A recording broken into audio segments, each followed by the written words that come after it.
Meu nome é Natália Salazar. E eu sou Renata Schmidt. E esse é o Patramada Criminal, sejam bem-vindos. Bem-vindes! Nesse podcast que a cada dia que passa se torna menos bolsonarista. Porque um dia a pátria vai voltar a ser amada e a gente não precisa falar que a gente não é bolsominion. Nós nunca fomos bolsominions. Nunca. E mas nunca a cada seremos. dia que passa, a onda do bolsonarismo tem menos necessidade da gente esclarecer que a gente não é bolsominion.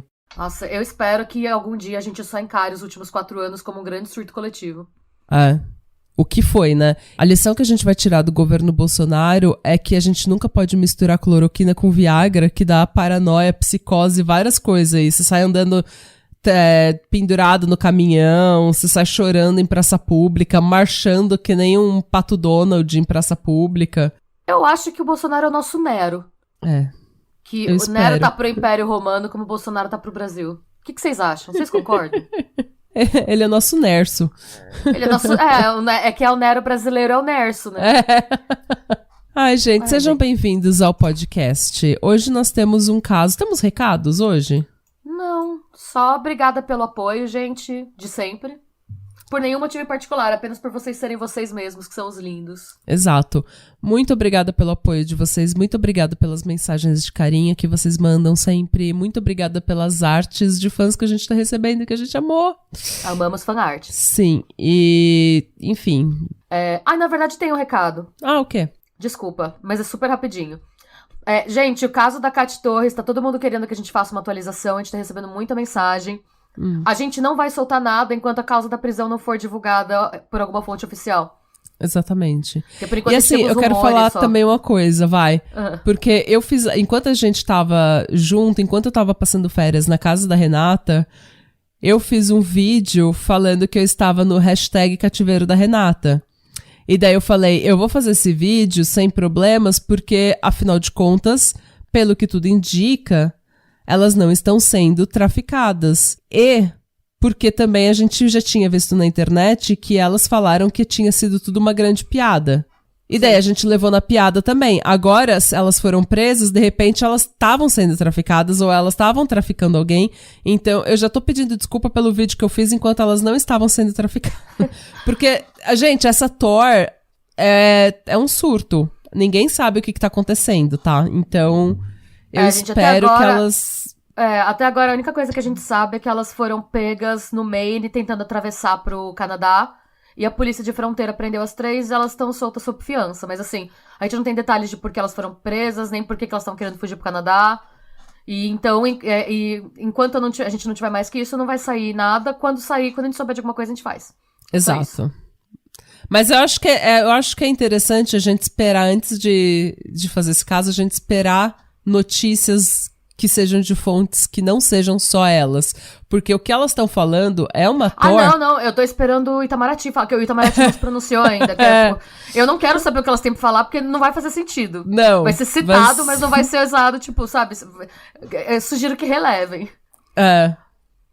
Então a gente tá esperando, né, gente? Enquanto o Itamaraty e a ICE, né, a polícia de imigração, não se pronunciar, não tem muito que a gente possa fazer. Isso, porque elas realmente não falam nada com nada. Então, tenham paciência, gente. Quando a gente souber de alguma coisa, a gente faz mais uma atualização, sim. Exato.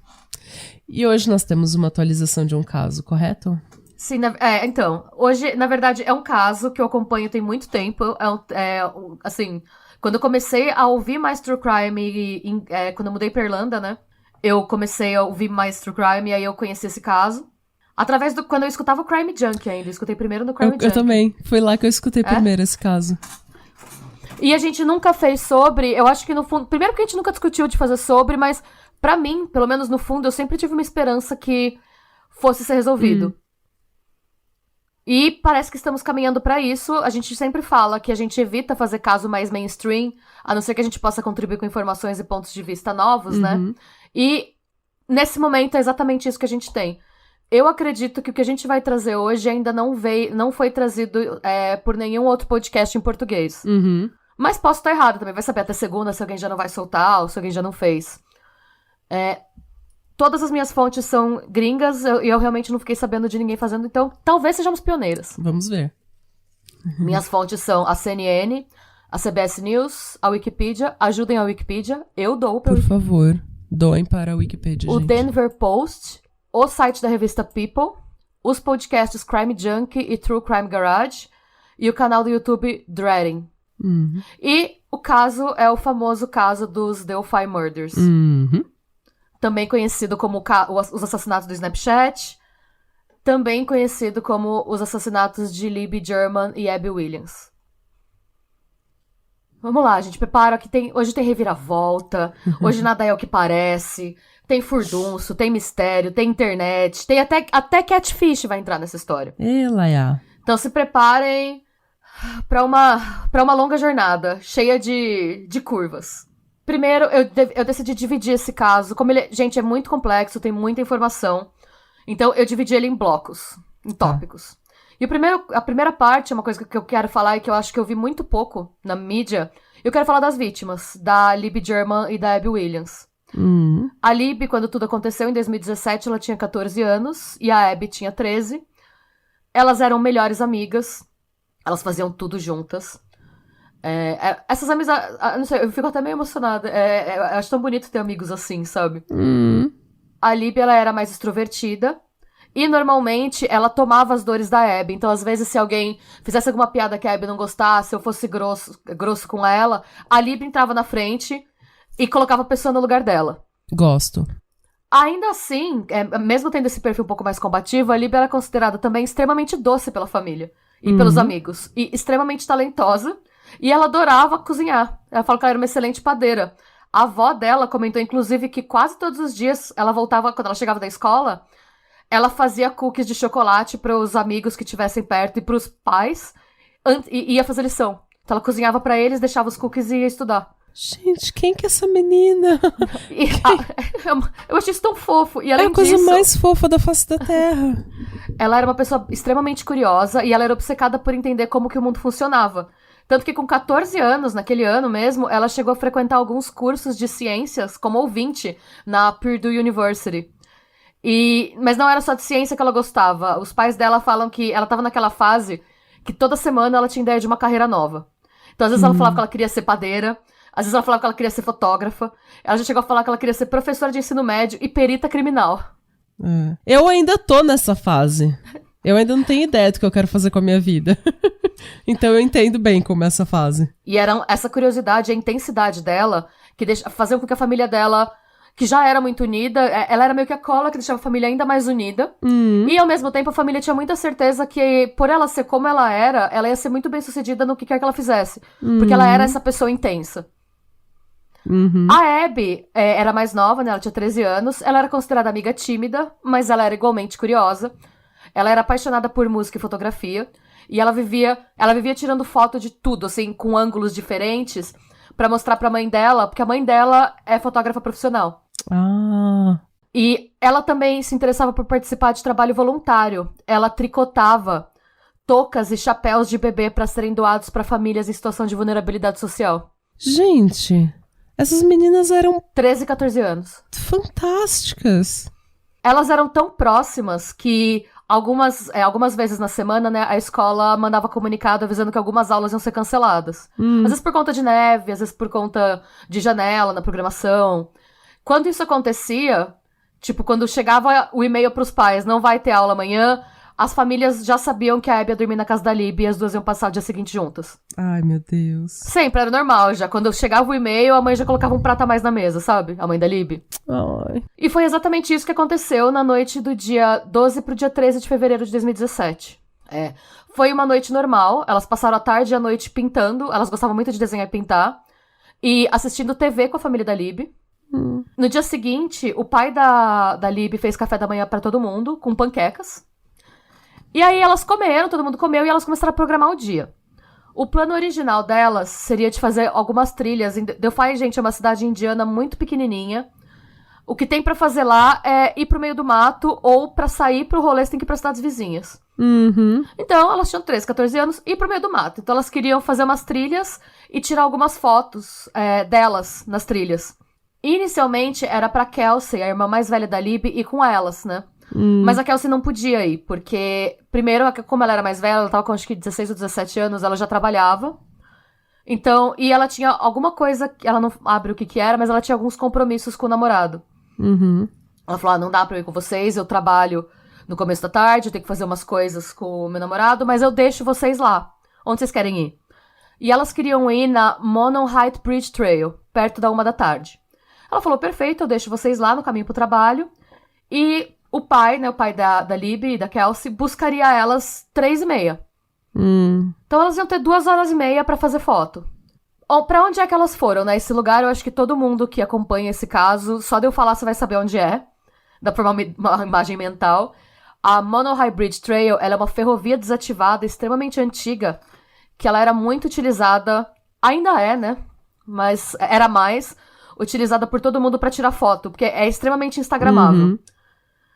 Gente, pensa que assim, parece essas fotos de filme stock, sabe? É uma ferrovia velha de madeira no meio do nada. Não tem nada pra um lado, nada pro outro.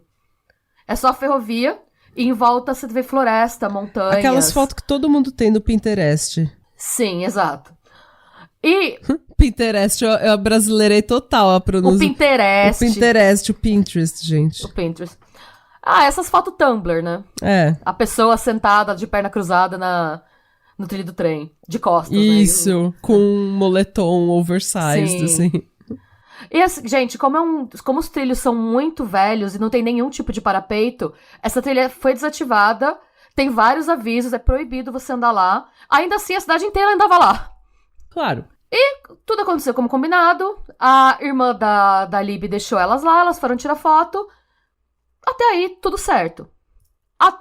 E aí a gente vai entrar na segunda parte, que é pra falar sobre o crime. Às 3h30 da tarde, conforme combinado, o pai da Libby chegou na entrada da trilha pra buscar as duas. Mas ninguém apareceu. E aí, ele esperou um pouco. E aí, o que ele pensou? Eu acho que elas podem ter esquecido da hora. E aí, ele desceu do carro e foi fazer a trilha. Gente, não tem... É o trilho do trem, é só seguir o trilho do trem. Não tem muito pra onde ir, sabe? No caminho, ele encontrou alguns outros pedestres que estavam fazendo a trilha. E todos eles afirmaram que não tinham visto as meninas. Até que um homem comentou que ele escutou passos de pessoas em determinado trecho da trilha. E aí o pai da Libby foi pra lá, não encontrou nada. E aí ele decidiu ligar pra mãe dele, a avó da Libby, e perguntou se por acaso elas tinham entrado em contato com ela, ou se elas tinham, tipo, sei lá, às vezes aconteceu alguma coisa e ela pode ter ido buscar elas mais cedo. E ela disse que ela não sabia nada das meninas. E ela falou, faz o seguinte, faz a trilha até o final. Enquanto você tá aí, eu vou ligar pra todo mundo pra gente procurar todo mundo junto. A primeira pessoa a ser contatada foi a Kelsey. E ela falou que ela percebeu que algo não tava certo antes até de atender o telefone, porque a avó nunca ligava no meio do expediente dela. Aí a Kelsey falou que a avó ligou, ela saiu do trabalho imediatamente, por volta das 4h30. Ela tava na trilha. Naquele momento, o que todo mundo achava? Que elas podiam ter caído, pisado numa madeira podre e caído. Ou que elas poderiam ter decidido descer e fazer uma das trilhas laterais e se perdido. Ou que elas poderiam estar machucadas de alguma forma e sem acesso aos celulares. Ou até sem bateria. Eu preciso reforçar de novo que a criminalidade em Delphi é extremamente baixa, tá, gente? No momento, as únicas pistas que a gente tinha, que a família tinha, eram 2 fotos que a Libby fez na conta dela do Snapchat, que ela postou, né? Uma é uma foto da Abby na ponte, que prova que elas estavam lá mesmo. E depois tem essa filmagem ficou icônica, que é a filmagem do homem andando sobre os trilhos em direção a elas na ponte.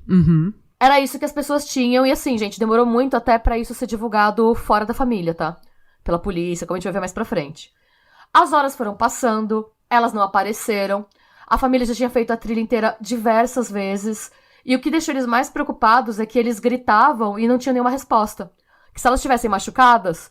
E eles tava todo mundo gritando o nome delas, elas iam responder. Sim. E aí, os avós das duas foram pra polícia pra reportar. Assim que a polícia foi notificada, gente, cidade pequena, todo mundo ficou sabendo. E a cidade inteira se reuniu em massa pra ajudar nas buscas. A cidade inteira ficou procurando essas meninas até perto da meia-noite. Deus do céu, gente, que desespero. Meia-noite, a polícia solicitou o encerramento das buscas por questões de segurança. Porque, gente, imagina, um monte de gente num lugar extremamente velho e podre, à noite, sem... Sim, você vai dormir com 2 meninas desaparecidas, você acorda com 20 pessoas desaparecidas. Pois é, e machucadas e não. E aí, o que a polícia fez? A polícia mandou os voluntários pra casa, mas os policiais que eram mais experientes com busca à noite continuaram buscando elas. Nada. Mas, na ocasião, gente, eu reforço muito que deixou todo mundo surpreso, porque a polícia chegou, inclusive, a falar pras famílias pra elas se acalmarem. Eles falaram, gente, parece que é muito dramático, mas provavelmente elas só estão escondidas em algum ponto da floresta e não conseguem ouvir. Por que a polícia disse isso? Porque não tinha na trilha, e eles fizeram várias vezes, nenhum indício de que elas tivessem sido machucadas por outra pessoa, porque não tinha nenhuma evidência de nenhum tipo de perseguição no mato, não tinha sangue, não tinham galhos quebrados, e não tinha nenhum tipo de peça de roupa deixada pelo caminho. Então o que a polícia disse é, amanhã a gente vai começar, primeira hora a gente vai fazer um pente fino, e elas vão aparecer, elas devem estar numa caverna, num buraco, alguma coisa que elas não escutam, é só isso, tá tudo bem. Infelizmente ele estava errado. No dia seguinte, 14 de fevereiro, as buscas recomeçaram às 7 da manhã, e as cidades vizinhas começaram a entrar. Todos os moradores, um monte de gente começou a vir, ficou sabendo, e vieram das cidades vizinhas pra ajudar. Eu até coloquei no roteiro. As cidades vizinhas ficaram sabendo do que aconteceu por motivos de fofoca, sim. Mas você sabe, eu já falei isso algumas vezes, eu não sei se eu cheguei a falar no podcast, mas a gente fala muita merda de americano. A gente fala muita merda, sim. E com razão. É um povo que é muito privilegiado, algumas pessoas são muito arrogantes, algumas pessoas só acham que só os Estados Unidos existem no mapa. Mas eu sempre fico um pouco emocionada com o senso de comunidade. O senso de comunidade deles, tipo, quando tem uma tragédia, um terremoto, um furacão, eles se mobilizam em questão de segundos. Já tá toda a vizinhança mobilizada. Sim. E é claro que a gente faz isso no Brasil também, mas eu acho que menos... Proporção. É em outra proporção. Você precisa de um desastre muito grande para mobilizar tantas pessoas no Brasil. Essa é a impressão que eu tenho, pelo menos. Ou aqui na Noruega, nossa, você precisa, para mobilizar 10 pessoas pra fazer busca, você precisa chamar a Cruz Vermelha, você precisa chamar, sabe? Não é todo mundo que sai de casa. Mas lá parece que em questão de segundos já tá a vizinhança toda procurando. Isso é verdade, assim, pra isso, realmente, pra mim, eu concordo com você, porque eu tenho muitas críticas, como todos sabem, mas pra isso a gente tem que tirar o chapéu mesmo. Porque daí já começa, um vai doar roupa, o outro já começa a levantar dinheiro, o outro lá já começa a fazer limonada pra quem tá procurando. Eles têm um senso de, tipo, emergência. Sim. Sabe? De, tipo, a gente precisa acabar com qualquer diferença agora e começar a agir now. Tipo, agora. Vamos. Sim. Eu acho isso muito bonito, esse espírito que eles têm. É bonito mesmo. Gente, além dos voluntários, foram usados drones para sobrevoar áreas da trilha de mais difícil acesso. Um time de mergulho foi escalado para procurar num riacho perto da trilha. E os voluntários foram divididos em grupos de maneira a garantir que não teria 1 centímetro de terra que não fosse procurado. Infelizmente, foi um desses grupos de voluntários que encontrou os corpos da Abby e da Libby por volta do meio-dia, a cerca de 800 metros a leste da ponte. E aí é que o barato começa a ficar louco, gente. Pra vocês terem uma ideia, isso aconteceu em 2017. Até hoje, a gente não tem detalhe nenhum da cena do crime. A única coisa que a gente sabe com certeza é que os corpos foram posados de maneira a chocar pessoas que os encontrassem. É por conta disso também, quando esse tipo de coisa acontece, as teorias da conspiração começam a surgir, né? Ninguém entendeu direito porque que até hoje a gente não sabe como que esses corpos foram encontrados. Teve gente que começou a achar que eram... que tinham policiais envolvidos, um monte de teoria da conspiração. E assim, antes da galera começar devagar, eu quero reforçar que é comum que isso aconteça por 2 motivos. Primeiro, para você reduzir o volume de copycats, que eles chamam, né, ou de falsas confissões. E porque a família pode ter pedido para os detalhes não serem divulgados por serem meninas de 13 e 14 anos. Ou ainda porque pode ser o modus operandi de algum serial killer em atividade que já despertou a atenção do FBI e que eles não querem jogar a luz sobre o caso para essa pessoa não saber que ela tá sendo buscada. Exatamente.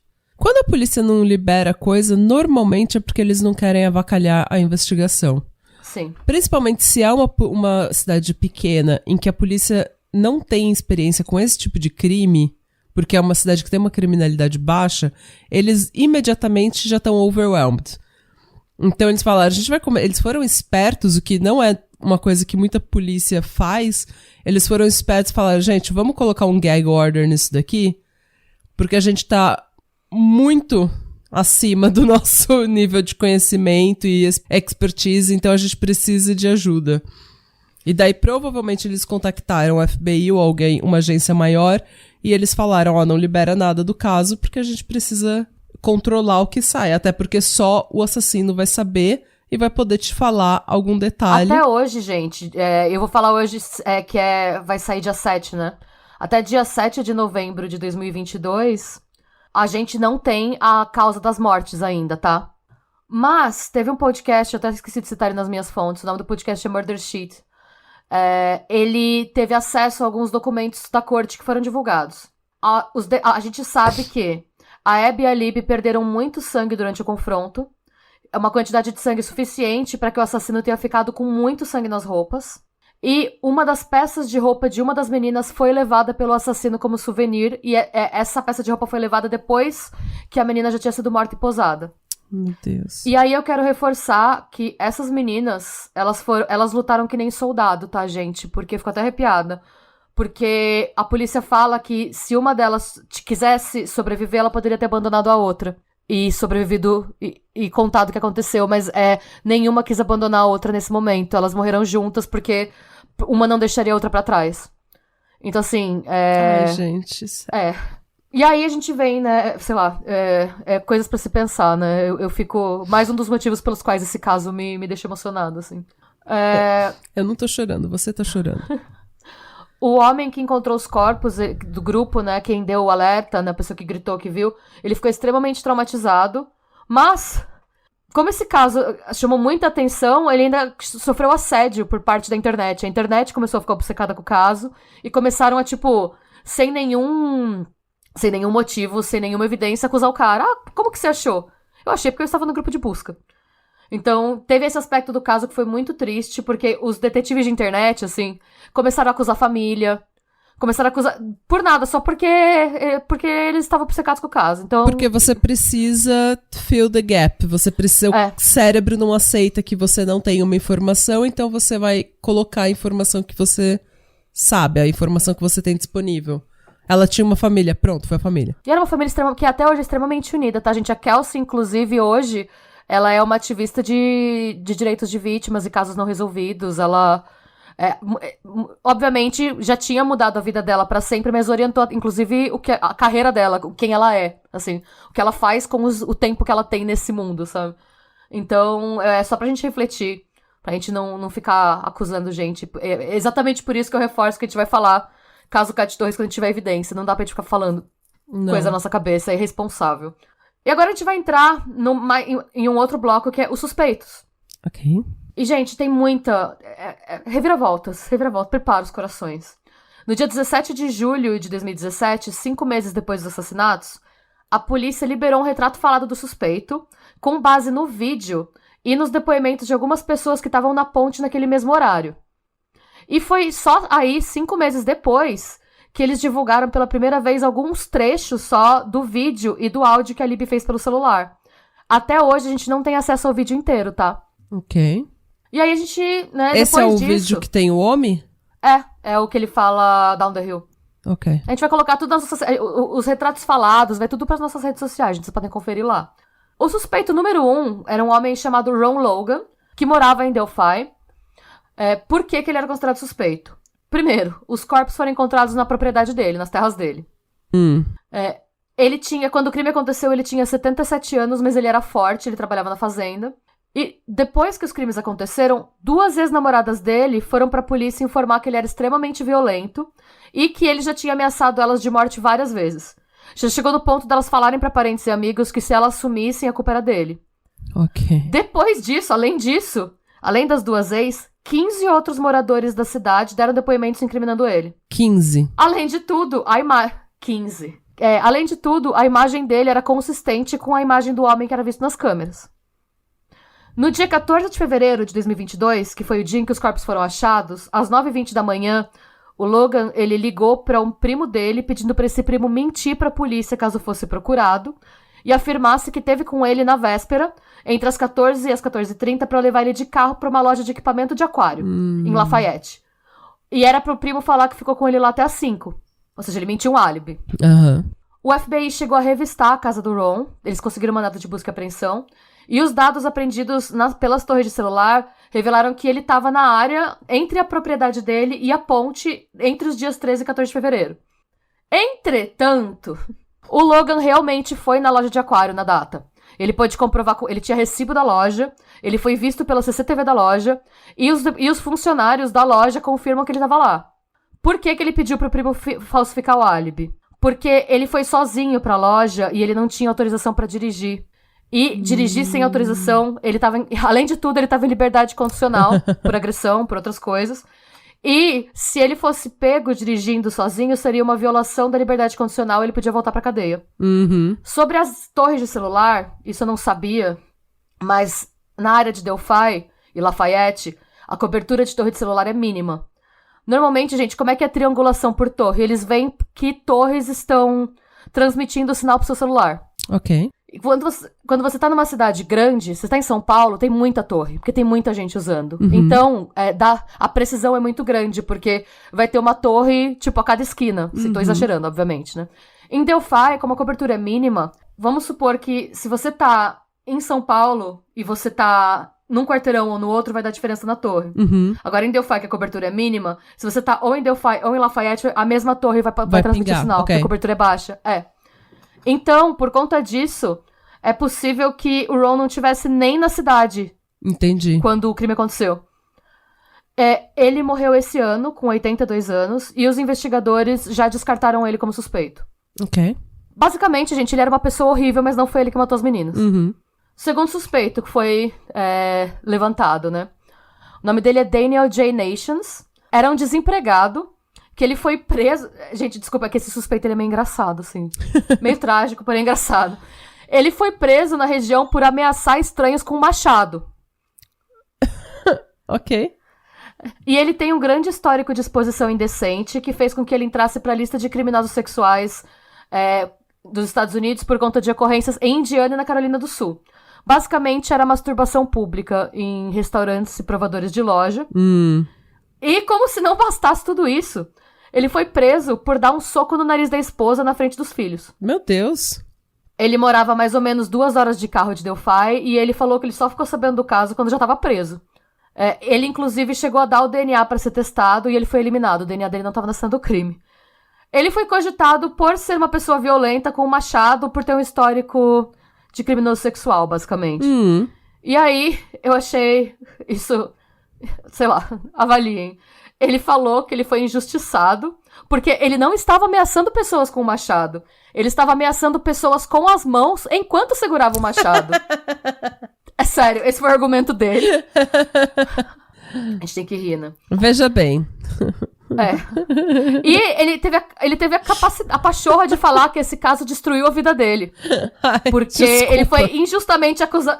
Desculpa que tipo, 2 meninas foram assassinadas. Não, tipo, mano, você destruiu sua vida que você fica se masturbando em público e ameaçando as pessoas com um machado. Não porque te acusasse. Com a mão enquanto segurava o machado, Renata. Desculpa.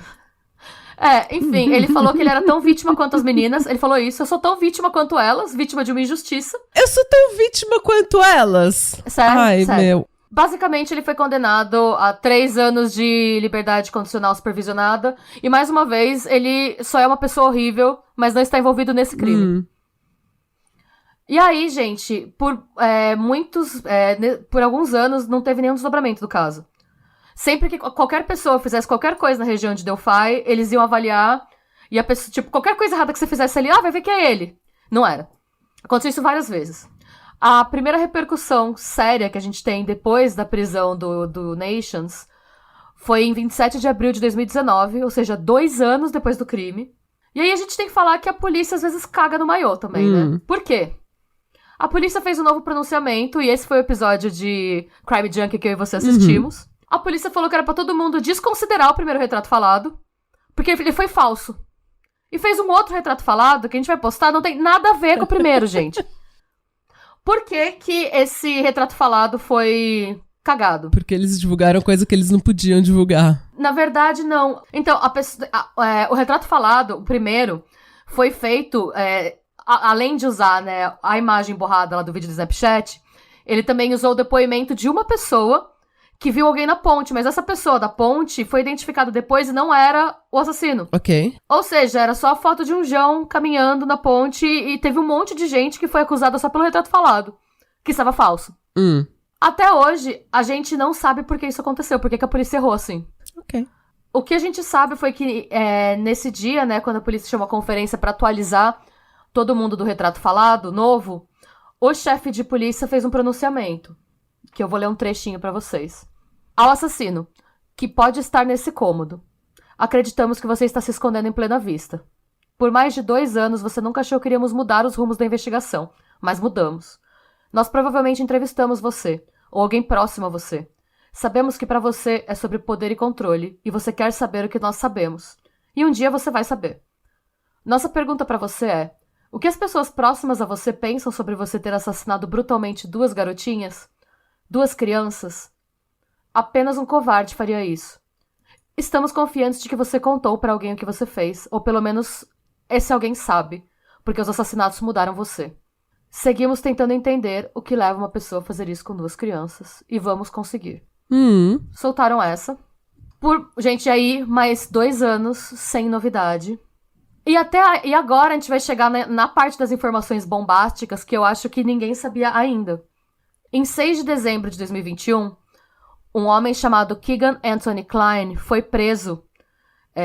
Foi interrogado pela polícia para prestar esclarecimento sobre esse caso. Como que chegaram nesse cara, que não tinha sido mencionado ainda? Foi uma coisa totalmente aleatória, gente. 11 dias antes dele ser formalmente declarado pessoa de interesse, ele foi preso por outro crime não relacionado. Encontraram no computador dele cerca de 100 imagens de pornografia infantil obtida através de um perfil fake que chamava Anthony Shots, pelo Instagram e pelo Snapchat. O que aconteceu? Como chegaram nele, na verdade, né? Ele usava esse perfil fake de um modelo de Instagram pra conversar com meninas, sempre menores de idade, e ele usava esse perfil pra pedir nudes. E num desses rolês, a menina, achando que estava falando com um modelo de 16 anos, uma menina, ela devia ter uns 12, 13, eu não sei a idade certa, não falam, ela perguntou se ele não queria passar na casa dela, porque os pais dela iam estar trabalhando. Nisso, o que ele fez? Ele googlou, ela passou o endereço. Ele não só googlou o endereço, como ele googlou os perfis dos pais dela. Eita. E quando ela chegou em casa da escola, ela viu um homem, todo de preto, usando uma máscara de esqui, andando na casa dela, que não tinha nada a ver com o menino que ela achava que ela estava conversando. Esse cara tem 28 anos. 29 agora. Ela ficou extremamente assustada e ainda bem, ela fez a coisa certa. Ela contou pros pais, pegou o celular, entregou o celular, falando: eu estava falando com esse menino, me desculpe, eu pedi pra ele vir aqui em casa. E esse homem tava na minha Gente, porta. pelo amor de Deus, sempre façam isso. Se você faz merda, é melhor você contar pro seu pai e pra sua mãe e tomar uma comida de rabo do que aparecer morta numa vala. Sempre leva a pior coisa que seu pai e sua mãe vão te fazer vai te dar uns tapas na bunda e te deixar de castigo. Tá? Então, assim, sempre conta. Fazer merda faz parte. Conta pros seus pais. Liga pro seu pai, pra sua mãe, ou pra um tio, pra uma tia que você confia, mas nunca deixe de contar onde você tá, o que você tá fazendo e que merda que você fez pra chegar na situação que você tá. Sim. Mas liga pra sua família, não vai tentar dar uma de se livrar da comida de rabo que você vai levar da sua família e aparecer morta numa vala. Exatamente. A comida de rabo, um dia vocês vão rir da comida de rabo. Bom, com isso a polícia chegou pra fazer busca no computador dele. Ele foi o conteúdo do computador dele foi analisado, ele já estava sendo acusado, tipo, de stalkear essa menina, de pedir pornografia pra menor de idade e tal. Enquanto estavam fuçando no celular dele, acharam conversas dele com a Libby, marcando de se encontrar com ela no dia em que ela foi assassinada. Na ponte? Eles... Na ponte. Ela falou pra ele pra onde ela ia e o horário que ela estaria lá. E eles tinham achando de novo que tava marcando um date com um menino de 16 anos, modelete de Instagram, que chamava Anthony Shots. Ele diz que ele não apareceu no encontro. Mas, quando você quantos olha... anos ele tem agora? Ele tá com perto de 30 anos. Quantos anos ele tinha na época? Quando aconteceu o crime, que eu já esqueci? 2017. 2017? Ah, tá. Então ele tinha 20 e poucos anos. É. Mas você viu o segundo retrato falado? O segundo retrato falado fala que o suspeito tem idade entre 18 e 40. Ok. Eu tava, na minha cabeça, eu tava achando ainda que ele era uma pessoa muito mais velha. Não, mas calma que não acabou ainda, a tour não acabou. Muitas reviravoltas, Sim, não, gente, é confuso esse caso. Porque aí ele foi preso, ele foi formalmente considerado pessoa de interesse, porque ele conversou com ela e marcou um encontro com ela na ponte, no dia em que ela foi morta. E ele já tava sendo acusado de, tipo, stalkear outra menina. Então, assim... E quando você olhava o computador dele, a análise do computador e do celular dele mostram que ele foi obcecado com esse caso. Ele googlava a atualização do caso quando aconteceu quase todo dia. Essa conta fake que ele usava, esse Anthony Shots, só ficou ativa entre 2016 e 2017. Depois dos assassinatos, a conta foi desativada. Eita, nós. O que ele diz? Ele disse que ele estava interessado no caso só porque ele era um cidadão preocupado. Ele falou que ele conversou, sim, com a Libby, mas ele... Gente, é absurdo, assim. Ele fala que ele conversou com a Libby, sim, mas que, pra ser bem sincero, ele conversava com um monte de menininha, então não foi nada especial. E ele admitiu que ele conversava com as meninas e convencia elas a mandarem foto pelada pra ele, que eram as imagens que ele tinha. Mas ele fala que ele só fazia, no começo, meditação de louco, né? Primeiro ele fala que ele só fazia isso quando ele era menor de idade também. Porque em Indiana, se os dois são menores de idade, não é exploração sexual. Mas os policiais falaram, você sabe que a gente viu tudo no seu computador e tá muito claro que você não era menor de idade, né? A gente tem as datas, a gente tem sua certidão de nascimento. Tem gente que acha que o Google é besta, né? O Google sabe onde você tava 3 anos atrás, com hora e minuto e segundo, mas do nada seu computador não registra a hora que você fez as coisas. Ai. Pois é. E aí, gente, vou ficando cada vez mais revoltada. Por quê? Ele começou a falar que ele tá sendo acusado injustamente só porque as pessoas têm preconceito por ele ser um pedófilo. Eu não tô zoando.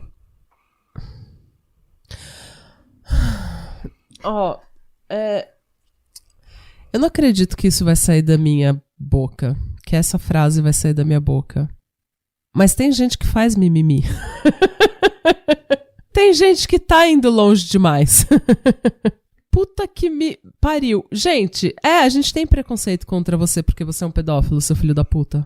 E a gente devia ter preconceito com você porque você é um pedófilo. Pra mim, a resposta desse caso é que vocês têm preconceito comigo porque eu sou um pedófilo. Porque, tipo, se você fosse um pedófilo, o que não é uma culpa, não é sua culpa ser um pedófilo. Você é um pedófilo procurando tratamento pra não cometer crimes, daí tudo bem. Mas se você tá ativamente mandando mensagem pra meninas menores de idade e pedindo foto, você está cometendo crime. Você está abusando sexualmente de uma menina menor de idade. Então, sim, o preconceito cabe. E marcando date, e indo stalkear as pessoas na casa dela, e fuçando o perfil dos pais nas redes sociais. É muito doentio. É ridículo. Tem que ter preconceito mesmo. Enfim, ele tá... Atualmente, ele tá sendo acusado... Ele tá enfrentando, né, 30 acusações, que incluem exploração infantil, posse de pornografia infantil e obstrução de justiça. Ok. Todas essas acusações não estão relacionadas ao caso dos Delphi Murders, tá? E aí, em 31 de outubro desse ano, gente, 2022, semana passada, enquanto eu e Natália estávamos no Halloween... A Renata só entrou na sala gritando, eles acharam alguém! Eles prenderam alguém! E eu falei, ok, quem? Sim. Gente, no dia 31 de outubro de 2022, que quase 6 anos, né, que foi no começo do ano o crime, do que tudo aconteceu, a polícia anunciou a primeira prisão e acusação formal do assassino das meninas. E não é esse cara, gente. What? É uma pessoa... Não é. É um homem que chama Richard M. Allen, de 50 anos. Eita. Há 2 semanas antes, né, do dia 31, os vizinhos do Allen viram a polícia vasculhando a casa dele. Depois disso, no dia 31, foi uma... no dia 31 foi segunda? Terça? Sei lá. Segunda. A polícia prendeu ele. E soltou um comunicado oficial pra imprensa acusando ele formalmente. Ele tá detido sem fiança. O superintendente da polícia do estado de Indiana, Doug Carter, ele deu uma declaração que é: hoje não é um dia pra comemorar, mas a prisão com certeza é um passo importante pra levar à conclusão dessa investigação complexa e de longo prazo. Gente, até agora a gente não sabe por que ele foi preso, porque um tribunal lacrou os documentos de acusação. É muito segredo em torno desse caso. Sim, foi lacrado. A única coisa que a gente sabe é que ele tá respondendo por 2 acusações de assassinato pela morte da Abby e da Libby. Ele era técnico de farmácia e ele não só trabalhava na CVS da cidade, como a tia da Libby conhecia ele. A tia da Libby, inclusive, falou: eu entrei na loja pra imprimir fotos da Libby pro funeral e foi ele que me ajudou. Ela falou: eu tava uma bagunça, eu tava tentando... Ela falou que ela tava tão nervosa que ela não conseguia mexer no telefone pra pegar as fotos. Coitada. Ele ajudou ela a escolher a foto pro enterro. Gente do céu. E depois que as fotos foram impressas, ele olhou pra ela e falou: eu não vou te cobrar por isso. Mano. Mano. A informação que a gente tem até agora é que o juiz encontrou uma causa provável pra acusar o Allen de assassinato, mas ele não falou mais nada, porque tá tudo lacrado. Ele falou que todos os documentos de acusação e a declaração de causa provável, né, foram selados. Um tribunal vai revisar a decisão depois pra ver se esses documentos vão seguir selados ou não. Gente, por enquanto, como estamos agora, tá, gente? Ele foi preso semana passada. Estamos Massachusetts. Por enquanto, o que eles estão falando, a polícia disse que as linhas de denúncia permanecem abertas e que os investigadores estão buscando mais informações, não só sobre o Richard Allen, mas sobre qualquer pessoa envolvida com ele, porque como a polícia falou, eles realmente acreditam que mais alguém sabia. E pelo nível de complexidade da cena do crime, muito provavelmente não foi a primeira vez. E foi só uma pessoa? Ou mais uma pessoa sabia? Uma pessoa foi acusada, Mas a gente não foi sabe. só uma pessoa? A gente não sabe, porque a gente não sabe nada desse cara ainda. A CVS soltou um comunicado confirmando que ele trabalhava pra rede, mas não confirmou. A CVS não falou nem o cargo dele. A CVS só falou: realmente é um ex-funcionário. Deu uma de Bolsonaro quando o Roberto Jefferson fez aquela loucura. Eu nem tenho foto com ele. Nossa. Gente, por enquanto a gente tá assim, a gente não sabe nada. O que a gente sabe é que pelo nível de sigilo, provavelmente a gente pode ter um serial killer aí. E estamos aí, gente. A gente tá esperando. Os próximos passos saber se o caso vai seguir lacrado ou não. Pode ser que esse caso siga lacrado e que a gente nunca saiba o que realmente aconteceu. Que só seja anunciado que ele vai ser preso. Se a família, de repente, conseguir uma tipo, gag order pra manter tudo em sigilo pela idade delas, eles podem ter conseguido. Porque elas eram muito novas e se ele fez alguma coisa, ele posou elas na cena pra chocar, foi alguma coisa sexual. E a família não quer deixar... Não quer vazar essa imagem, não quer vazar essa cena, tipo, a descrição da cena. E eu não julgo a família também, porque você já passou uma puta perda dessa, e daí você ainda vai ter que ler nego comentando no Instagram, no Facebook, como que a sua família foi encontrada. Como que a sua filha foi encontrada, sabe? Eu entendo. Não, gente, assim, quem precisa saber mesmo é a família que precisa de closure. A gente especula, é uma coisa assim. Eu fico muito feliz porque esse caso me marcou muito, porque eu falava: gente, como é possível que você tem um vídeo da pessoa que cometeu o crime, você tem a voz do cara, você tem uma cidade minúscula e ninguém pega. Era um caso que me entregava muito por conta disso. Porque a Libby teve todo o estado de espírito de registrar o assassino, porque ela se sentiu ameaçada. E mesmo com toda essa ajuda que as meninas deram, não tinha ninguém sendo preso. Não tinha reviravoltas e coisa, e nada acontecia. E ninguém fala por que nada acontece. E agora, finalmente, a gente vai ter um desfecho aí, alguém vai pagar pelo que fez. E uma pessoa muito perigosa foi tirada das ruas agora. Pior que não dá pra saber se ele vai confessar outros casos, se ele vai... Porque eu queria que ele confessasse, sabe? O que ele fez com as outras pessoas. Porque se é um serial killer, tem vários desses casos pelos Estados Unidos, por aquela região que ninguém não teve closure ainda, que não teve absolutamente nenhuma pista. E tem um bando de família igual a família delas. Ai, talvez gente. eles tentem negociar, né? A gente não sabe ainda. Por enquanto é tudo uma grande interrogação. Não sei. Ai, o que vocês acham? Eu acho que eu preciso de mais Rivotril. Gente, Eu acho que eu preciso mas finalmente. Mas é bom que as famílias vão ter resposta, né? Eu acho que pelo menos isso. Então é foda, porque a gente começa a ver essas coisas e a gente começa a acompanhar como se fosse um podcast. Tudo é um grande podcast, tudo é um grande, sabe, um grande documentário na Netflix. É um grande espetáculo. A gente esquece que, tipo, daí a gente quer saber mais, quer especular. Mas, tipo, gente, desde 2017 essas famílias não dormem sem pensar nisso. E é a vida delas. Elas acordam, elas dormem, elas vão pro trabalho, a vida segue e elas estão pensando nisso.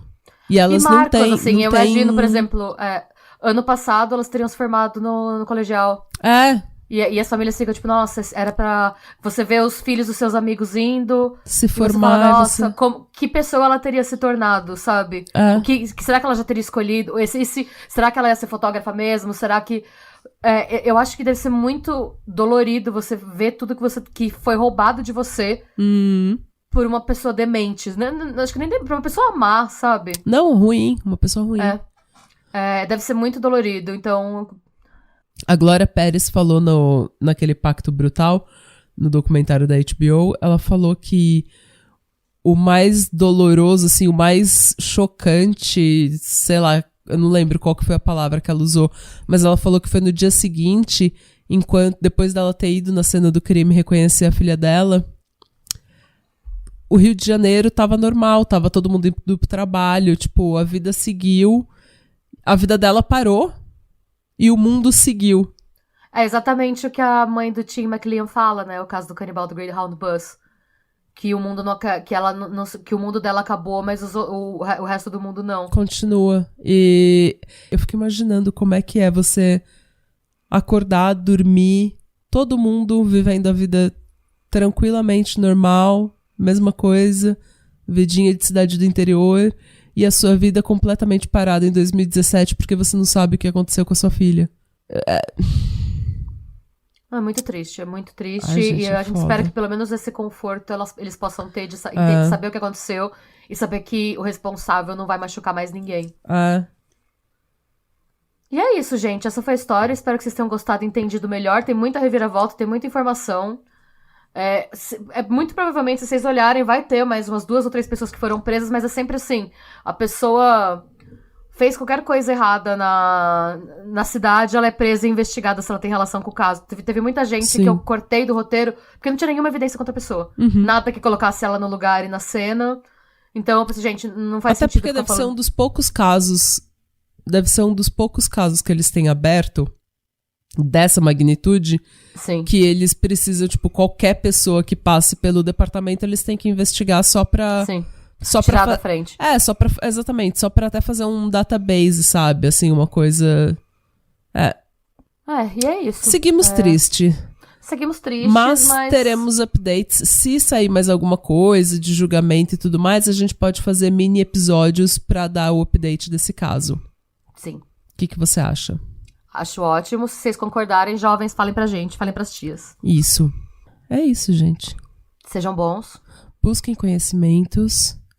E sempre que você vê uma pessoa estranha na ponte, tire uma foto e mande pro seu amigo. Filma. Aliás, você já viu The Inside Man? Não. Inside Man. Na Netflix. Não, é bom? Foi aquela série que eu te falei com o Stanley Tucci. São 4 episódios, você vê rapidinho e é uma série muito boa. Assim que eu acabar a segunda temporada de Bom Dia Verônica, eu vou ver. Eu gostei muito dessa série. É porque eu gosto muito do Stanley Tucci.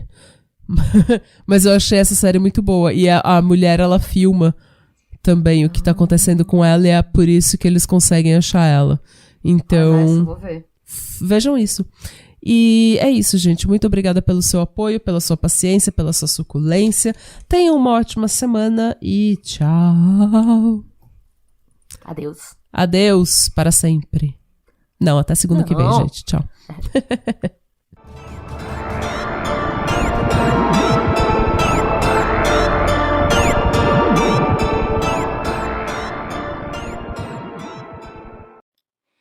Oi, gente, aqui é a Marcela, do Detetive do Sofá, e eu quero convidar vocês para conhecerem o podcast. Já tem mais de 160 episódios sobre crimes e mistérios não solucionados. E se vocês não sabem por onde começar, eu indico os episódios da Madeleine McCann.